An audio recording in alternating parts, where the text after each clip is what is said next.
আল্লাহ রাব্বুল আলামিন মাস ভিত্তিক কিছু আমল আমাদের উপর নির্ধারিত করে দিয়েছেন।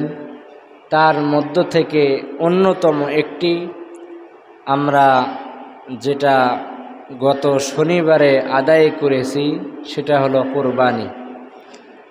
সম্মানিত মুসল্লিয়ান কিরাম, আল্লাহ রাব্বুল আলামিন এই কুরবানির মাধ্যমে আমাদেরকে কিছু শিক্ষা দিতে চাচ্ছেন। এই কুরবানির মধ্যে এমন কিছু শিক্ষা রয়েছে, এই শিক্ষাগুলোকে যদি আমরা আমাদের জীবনে বাস্তবায়ন না করি তাহলে এই কুরবানি এটা বৃথা যাবে।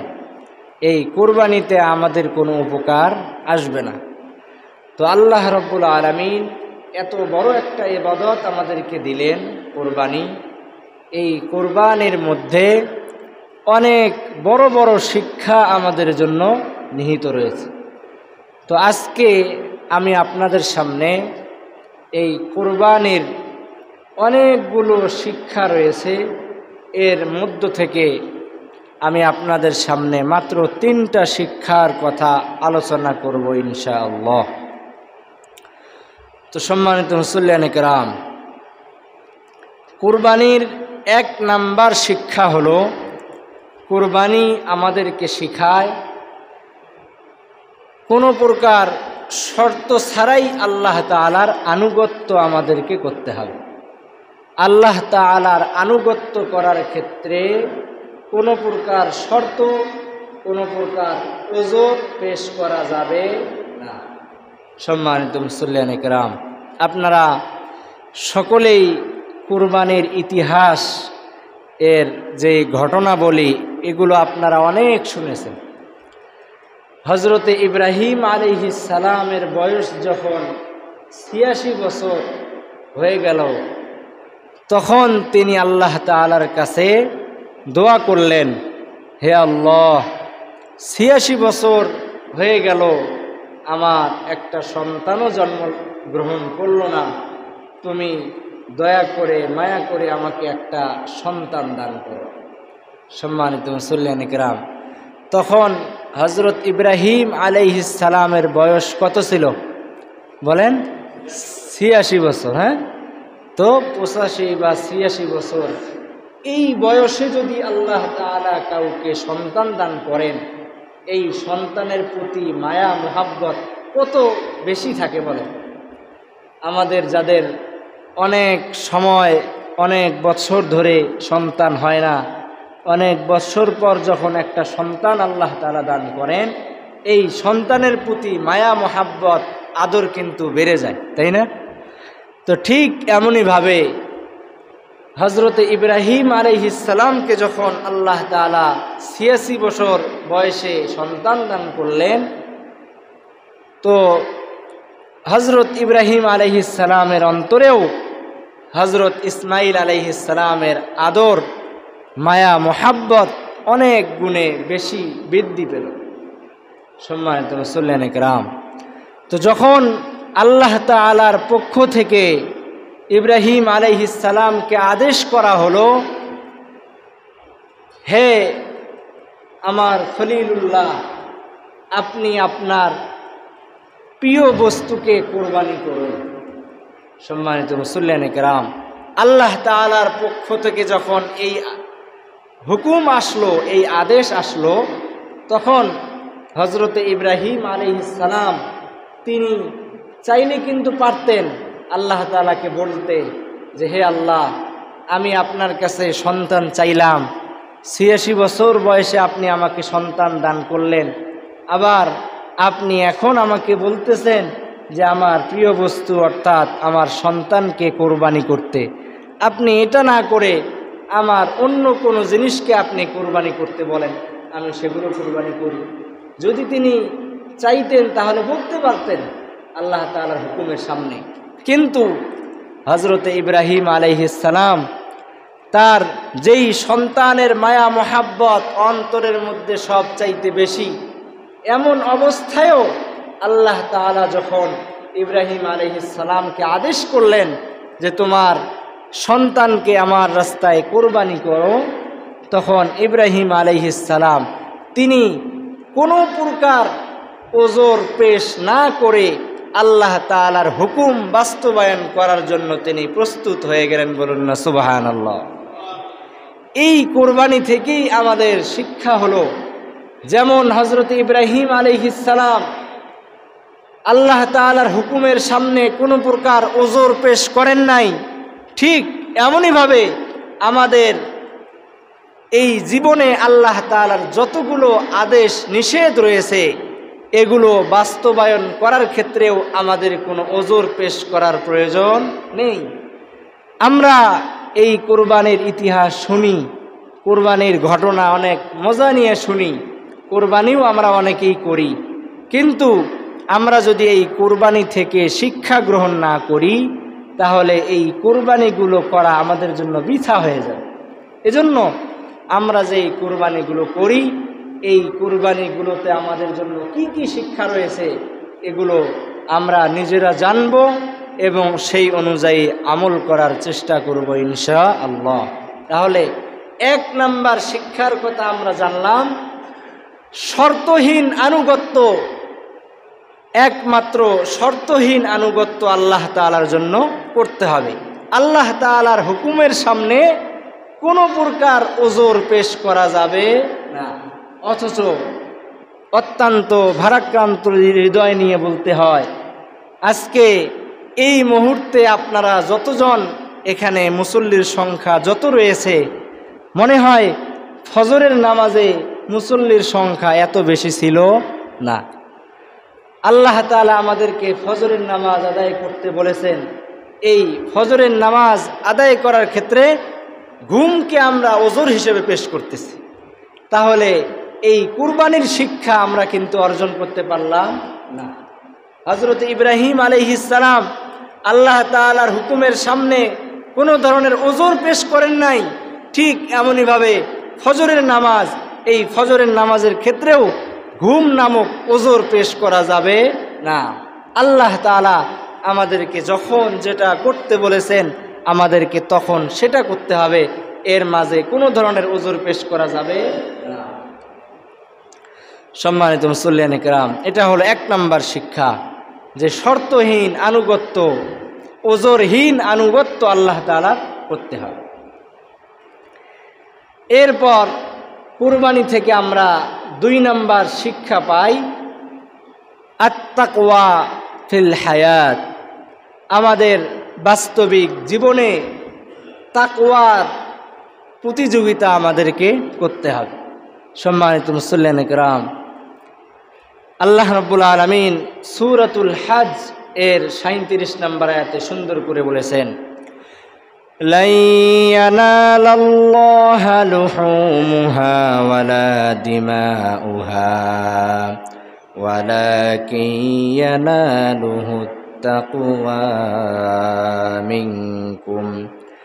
আল্লাহ রাব্বুল আলামিন বলেন, ও আমার বান্দারা, তোমরা যে কুরবানির পশু জবাই করো, এই কুরবানির পশুর রক্ত এবং গোশত, হাড় হাড্ডি এগুলো আমার কাছে পৌঁছায় না, বরং তোমরা কোন অনুভূতি নিয়ে কুরবানি করো, তোমাদের অন্তরে তাকওয়া আছে কিনা, এই তাকওয়ার বিষয়টাই আমি আল্লাহ তাআলার কাছে পৌঁছাই। তাহলে আল্লাহ তাআলার কাছে কি পৌঁছায়? তাকওয়া। আমরা যেই কুরবানি করেছি, কুরবানির রক্ত, গোশত, মাংস, তারপর হাড্ডি, এগুলো কোনো কিছুই আল্লাহ তাআলা গ্রহণ করেন না, শুধুমাত্র কেবলমাত্র একমাত্র আমাদের অন্তরের তাকওয়াটাই আল্লাহ তাআলা গ্রহণ করেন। সম্মানিত মুসল্লিয়ানে কেরাম, এই কুরবানি আমাদেরকে শেখায় যে বাকি 12টা মাস আমরা প্রত্যেকেই নিজেদের জীবনে যেন এই তাকওয়া বাস্তবায়ন করতে পারি, সর্বক্ষেত্রে আল্লাহ তাআলাকে যেন আমরা ভয় করতে পারি। এই কুরবানি আমাদেরকে এটাই শিক্ষা দেয়। সম্মানিত মুসল্লিয়ানে কেরাম, তাকওয়া এটা কি জিনিস? তাফসীরে জালালাইন শরীফে এসেছে যে ইমতিসালুল আওয়ামির ওয়াজতিনাবুন নাওয়াহি। তাকওয়ার অর্থ হলো আল্লাহ তাআলা আমাদেরকে দুনিয়ার জীবনে চলার জন্য যে সকল কাজ করার আদেশ করেছেন এ সকল কাজ আমাদেরকে করতে হবে, এবং আমাদেরকে যে সকল কাজ করতে নিষেধ করেছেন এই সকল প্রকার কাজ থেকে আমরা বিরত থাকব। এটার নামই হলো তাকওয়া। আল্লাহ তাআলা আমাদেরকে যা যা করতে আদেশ করেছেন সব করব, যা যা করতে নিষেধ করেছেন এই সবগুলো থেকে বিরত থাকব, তবেই আমি মুত্তাকি হতে পারবো, অন্যথায় আমি মুত্তাকি হতে পারবো না। সম্মানিত মুসল্লিয়ান কিরাম, এই তাকওয়ায়ের সুন্দর একটি ব্যাখ্যা নবীজির প্রিয় সাহাবী হযরতে উবাই ইবনে কাব রাদিয়াল্লাহু তাআলা আনহু তিনি করেছেন। এই ব্যাখ্যাটা এসেছে তাফসীরে ইবনে কাসির 1 নম্বর খণ্ডের 164 নম্বর পৃষ্ঠায়। হযরতে ওমর রাদিয়াল্লাহু তাআলা আনহু তিনি হযরতে উবাই ইবনে কাব রাদিয়াল্লাহু তাআলা আনহুকে জিজ্ঞাসা করলেন, হে উবাই ইবনে কাব, তাকওয়া এটা কি জিনিস? তাকওয়ার ব্যাখ্যা তুমি আমার কাছে বলে দাও। এবার হযরতে উবাই ইবনে কাব রাদিয়াল্লাহু তাআলা আনহু তিনি হযরত ওমর রাদিয়াল্লাহু তাআলা আনহুকে বললেন, আমা সালাকতাজা শাউকিন, হে খলিফা, আপনি কি কখনো কাঁটাদার রাস্তার মধ্যে চলাচল করেছেন? যেই রাস্তার চতুর্পাশে কাঁটা রয়েছে এরকম কাঁটাযুক্ত রাস্তায় কি আপনি কখনো চলাচল করেছেন? তখন হযরতে ওমর রাদিয়াল্লাহু তাআলা আনহু বললেন যে নাম, হ্যাঁ, কাঁটাযুক্ত রাস্তায় আমি চলাচল করেছিলাম। তো উবাই ইবনে কাব রাদিয়াল্লাহু তাআলা আনহু জিজ্ঞাসা করলেন, এই রাস্তা যখন আপনি চলাচল করেছেন তখন আপনি কিভাবে চলাচল করেছেন একটু বর্ণনা দিন। তখন হযরতে ওমর রাদিয়াল্লাহু তাআলা আনহু বললেন যে শাম্মারতু ওয়াজতাহাদতু, এই কাঁটাদার রাস্তায় যখন আমি চলাচল করেছিলাম সেই সময় আমি আমার কাপড়গুলোকে একদম আঁটোসাঁটো করে জড়ো করে আমি এই রাস্তায় চলেছি, যেন কাঁটার সাথে আমার এই কোনো কাপড় বিধে না যায় অথবা আমার শরীর যেন এই কাঁটার সাথে না লাগে। এজন্য আমি অনেক আঁটোসাঁটো হয়ে অনেক জড়ো সরোভাবে আমি এই কাঁটাদার রাস্তাকে আমি অতিক্রম করেছি। সম্মানিত মুসল্লিয়ান কিরাম, হযরতে উবাই ইবনে কাব রাদিয়াল্লাহু তাআলা আনহু বললেন যে ফাযালিকাত তাকওয়া, এর নামই হলো তাকওয়া। অর্থাৎ আপনি এই দুনিয়ার মধ্যে চলবেন, দুনিয়ার মধ্যে চলা অবস্থায় দুনিয়ার যেদিকেই আপনি তাকাবেন সেই দিকেই হলো গুনাহের আসবাবপত্র, সেই দিকেই বিদ্যমান। এই গুনাহযুক্ত দুনিয়ার মধ্যে আপনি এমনভাবে চলবেন যেন এই গুনাহের কোনো প্রভাব, গুনাহের কোনো আসর আপনার শরীরে না লাগে। এ অবস্থায় যদি আপনি কবরে যেতে পারেন তাহলেই আপনি মুত্তাকি হিসাবে কবরে যেতে পারবেন, অন্যথায় আপনি মুত্তাকি হিসাবে কবরে যেতে পারবেন না। সম্মানিত মুসল্লিয়ান কিরাম, আমরা সকলেই জানি এই দুনিয়া চতুর্দিকে এই দুনিয়ার গুনাহের পরিবেশ বিদ্যমান রয়েছে। এই গুনাহযুক্ত দুনিয়ার মধ্যে আমাদেরকে এমনভাবে বসবাস করতে হবে যেন গুনাহের কোনো প্রভাব, গুনাহের কোনো আসর আমার শরীরে না লাগে। সম্মানিত মুসল্লিয়ান কিরাম, হযরতে আবু বকর সিদ্দিক রাদিয়াল্লাহু তাআলা আনহু আমরা সকলেই চিনি তো, আওয়াজ দিয়ে বলি, হযরতে আবু বকর সিদ্দিক রাদিয়াল্লাহু তাআলা আনহু তিনি কে ছিলেন? প্রিয় নবীজি বিশ্ব নবী রাহমাতুল্লিল আলামিনের শ্বশুর ছিলেন, এবং সেই সাথে তিনি ইসলামের 4 জন খলিফার প্রথম খলিফা হযরতে আবু বকর সিদ্দিক রাদিয়াল্লাহু তাআলা আনহু। তার অন্তরে কেমন তাকওয়া ছিল আমি একটা হাদিস বলেই শেষ করে দেব ইনশাআল্লাহ। এই হাদিসটা এসেছে বুখারী শরীফের 3842 নম্বর হাদিস। বুখারী শরীফের 3842 নম্বর হাদিস। এই হাদিসে হযরতে আবু বকর সিদ্দিক রাদিয়াল্লাহু তাআলা আনহু তিনি আল্লাহ তাআলাকে কেমন ভয় করেছেন, তার অন্তরে কেমন তাকওয়া ছিল, এর একটা দৃষ্টান্ত পেশ করা হয়েছে। সম্মানিত মুসল্লিয়ান কিরাম, হযরতে আয়েশা রাদিয়াল্লাহু তাআলা আনহা তিনি এই হাদিসটা বর্ণনা করেন। তিনি বলেন, হযরতে আবু বকর সিদ্দিক রাদিয়াল্লাহু তাআলা আনহু তার একজন গোলাম ছিলেন। এই গোলাম প্রতিদিন বাহিরের মধ্যে বের হতেন, প্রতিদিন উপার্জন করে নিয়ে আসতেন। আর হযরত আবু বকর সিদ্দিক রাদিয়াল্লাহু তাআলা আনহু এই গোলামের উপার্জিত যেই খাবার রয়েছে এই খাবার থেকে তিনি খাইতেন। প্রতিদিন এই গোলাম সে উপার্জন করে খাবার নিয়ে আসতো, আর হযরতে আবু বকর রাদিয়াল্লাহু তাআলা আনহু তার এই খাবার তিনি খাইতেন। হযরতে আবু বকর রাদিয়াল্লাহু তাআলা আনহুর একটা নিয়ম ছিল, যখন এই গোলাম বাসায় খাবার নিয়ে আসতো তখনই তিনি গোলামকে জিজ্ঞাসা করতেন, হে গোলাম, তুমি এই খাবার কিভাবে উপার্জন করেছো? হালাল পন্থায় উপার্জন করেছো নাকি হারাম পন্থায় উপার্জন করেছো? আমার কাছে জবাব দাও। এভাবে হযরতে আবু বকর সিদ্দিক রাদিয়াল্লাহু তাআলা আনহু প্রত্যেক দিন এই গোলামকে জিজ্ঞাসা করতেন তার উপার্জন সম্পর্কে। একদিন দেখা গেল হযরতে আবু বকর সিদ্দিক রাদিয়াল্লাহু তাআলা আনহু তিনি অনেক ক্লান্ত শ্রান্ত ক্ষুধার্ত অবস্থায় তিনি রয়ে গেছেন। এমন অবস্থায় এই গোলাম খাবার নিয়ে এসে গেছে। ক্ষুধার্ত থাকার কারণে এই গোলামকে জিজ্ঞাসা করার তিনি সময় পান নাই যে তুমি এই খাবারকে কিভাবে উপার্জন করেছো। এটা জিজ্ঞাসা করার আগেই হযরতে আবু বকর সিদ্দিক রাদিয়াল্লাহু তাআলা আনহু গোলামের হাত থেকে সেই খাবার নিয়ে তিনি খেয়ে ফেললেন।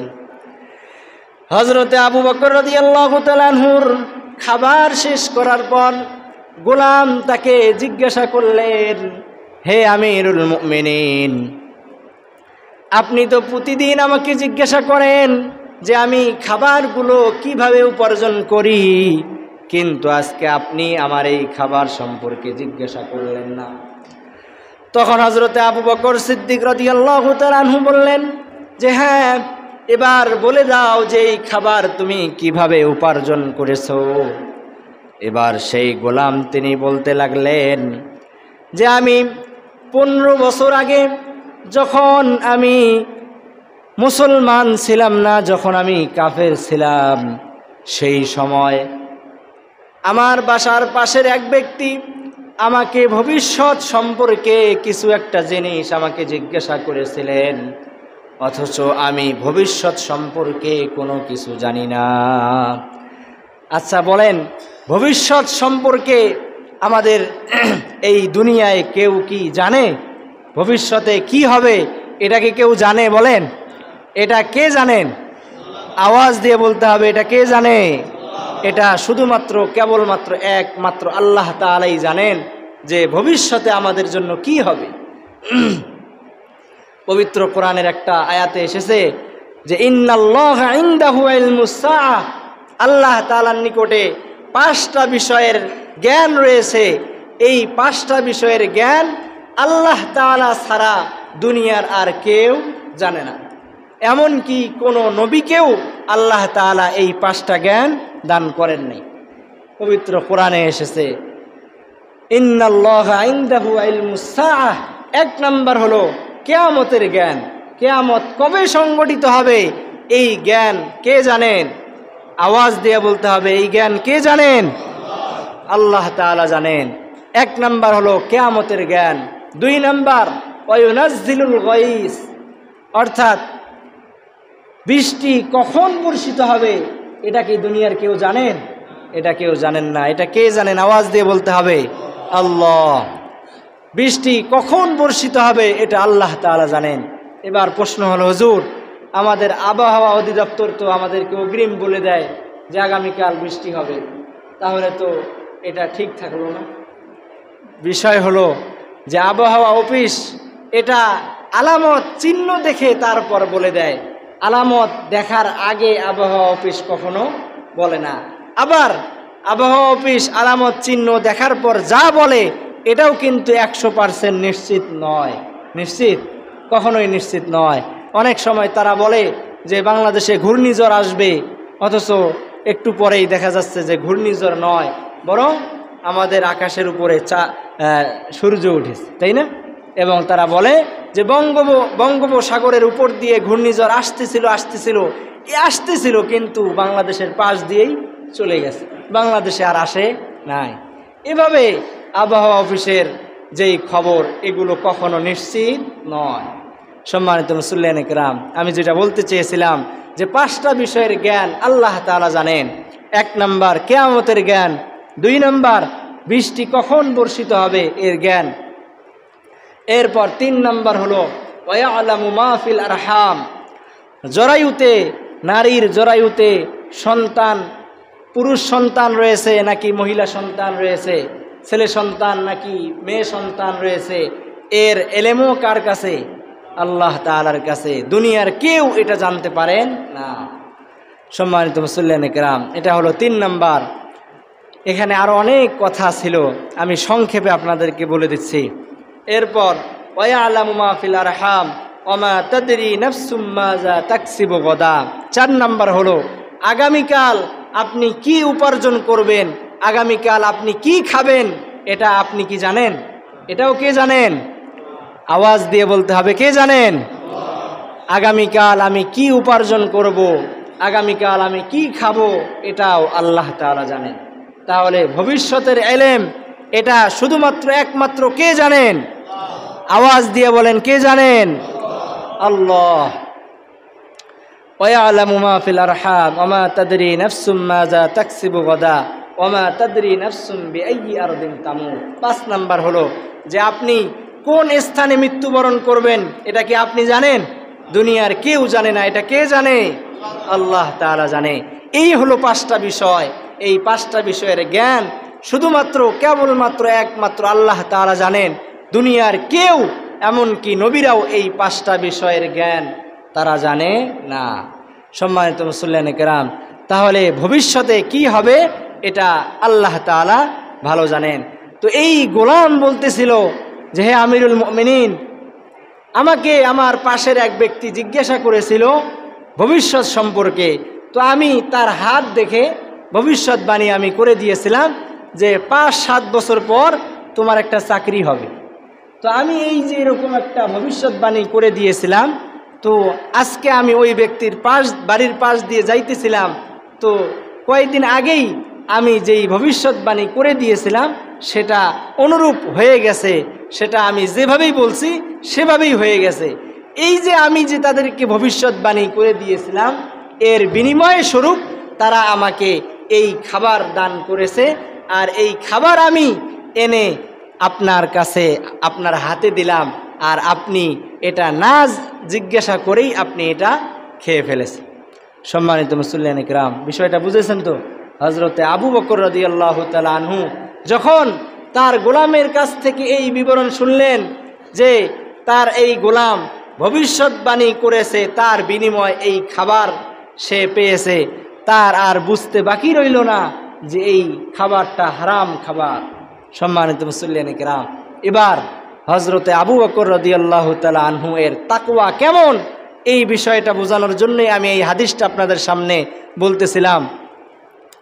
যখন হযরতে আবু বকর রাদিয়াল্লাহু তাআলা আনহু বুঝতে পারলেন যে আমার মুখের ভিতর দিয়ে, গলার ভিতর দিয়ে আমার পেটে হারাম খাবার গিয়েছে, এবার তিনি ঠিক থাকতে পারলেন না।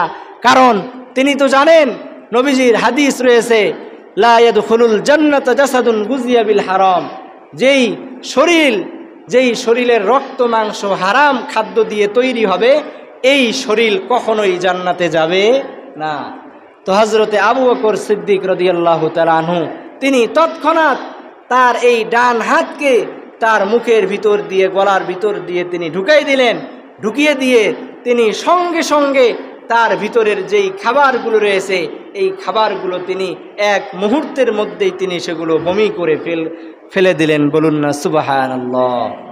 এবার একটু চিন্তা করুন, হযরতে আবু বকর রাদিয়াল্লাহু তাআলা আনহু, তার অন্তরে আল্লাহ তাআলার কেমন ভয় রয়েছে, তার অন্তরে কেমন তাকওয়া রয়েছে, যে হারাম খাবারের বিষয়টা যখন তিনি নিশ্চিত হয়েছেন এই খাবার তার ভিতরে চলে গেছে, তিনি এটা নিজের হাত দ্বারা হাত ভিতরে ঢুকিয়ে তিনি সেই খাবারগুলোকে বাহিরে বের করে দিয়েছেন। সম্মানিত মুসল্লিয়ানে কেরাম, আজকেও বর্তমান দুনিয়াতে চলাফেরা করা অবস্থায়ও আমরা যখন উপার্জন করব, উপার্জন করার ক্ষেত্রেও আমাদেরকে হালাল হারাম এটাকে বুঝে শুনে, এটাকে যাচাই করে বাছাই করে আমাদেরকে হালাল যেই উপার্জন এটা আমাদেরকে উপার্জন করতে হবে, হারাম থেকে বেঁচে থাকতে হবে। সম্মানিত মুসল্লিয়ানে কেরাম, আমি যেটা বলতে চেয়েছিলাম যে কোরবানির অন্যতম একটি শিক্ষা হলো যে তাকওয়া। আমরা যেন মুত্তাকি হয়ে যাই, আমরা যেন সব সময় সর্বক্ষেত্রে আল্লাহ তাআলাকে ভয়কারী হয়ে যাই, এজন্যই আল্লাহ তাআলা আমাদেরকে এই কোরবানি দান করেছে। তাহলে কোরবানির 1 নাম্বার শিক্ষার কথা আমি কি বলেছিলাম? 1 নাম্বার শিক্ষা হলো শর্তহীন আনুগত্য। আল্লাহ তাআলার শর্তহীন আনুগত্য করতে হবে। আল্লাহ তাআলা আমাদেরকে যা যা আদেশ করেছেন কোনো প্রকার ওজর পেশ করা ছাড়াই সেই কাজগুলো আমাদেরকে করতে হবে। 2 নাম্বার হলো আমাদের অন্তরে আল্লাহ তাআলার ভয় আনতে হবে। 3 নাম্বার আমি সংক্ষেপে 1 মিনিটেই আমি শেষ করে দিব। 3 নাম্বার কোরবানির শিক্ষা হলো যে আমাদের জীবনের যেই প্রিয় বস্তু রয়েছে আমরা যেন এই নিজেদের প্রিয় বস্তুকে আল্লাহ তাআলার রাস্তায় দান করে দিই। সম্মানিত মুসল্লিয়ানে কেরাম, এই কোরবানির এই ঘটনা থেকে আমরা অবশ্যই বুঝতে পারি যে হযরত ইসমাঈল আলাইহিস সালাম, হযরত ইব্রাহিম আলাইহিস সালামের একটা প্রিয় বস্তু ছিল, তাই কি না?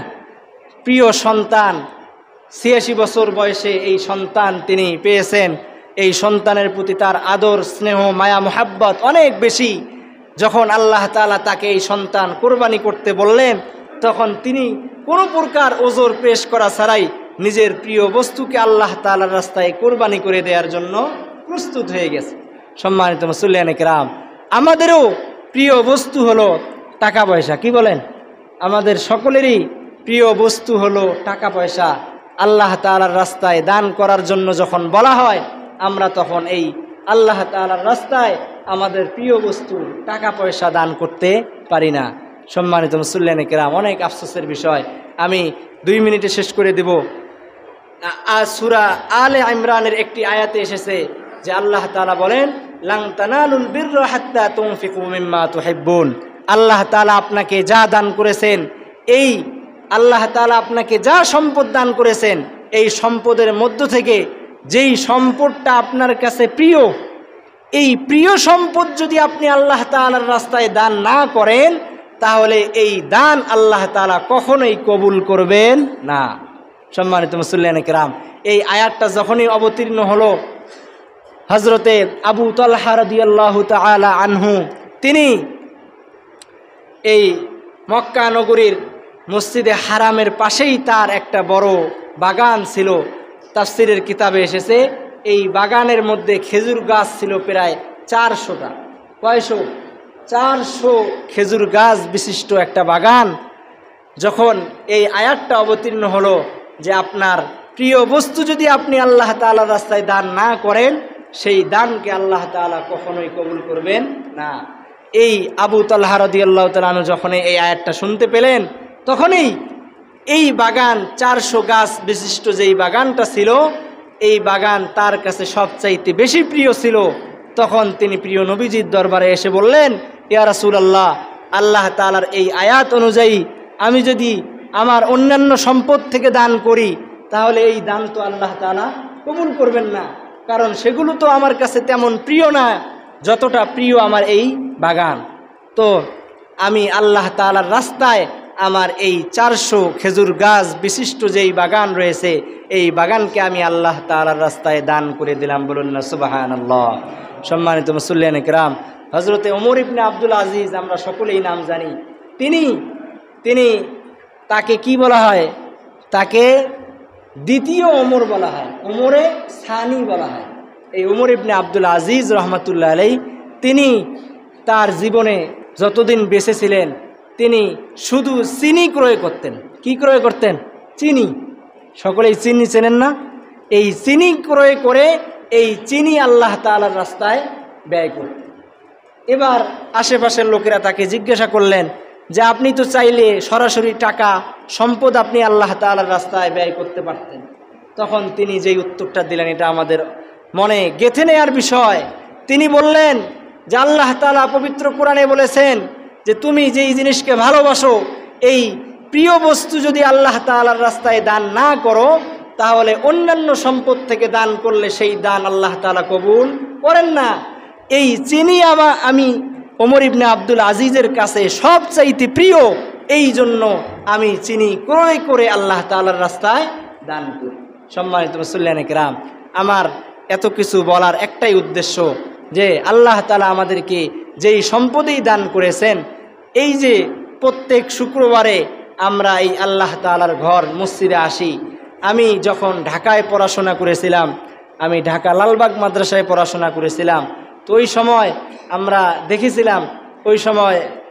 দেখেছিলাম যে ওই ঢাকার মসজিদগুলোতে নিয়ম হলো যে এক জুমায় দান বাক্সে যা উত্তোলন হয় পরের জুমায় টাকা উত্তোলন করার আগেই সেটা মাইকের মধ্যে ঘোষণা দেন যে গত জুমায় 20,000 টাকা উত্তোলন হয়েছে।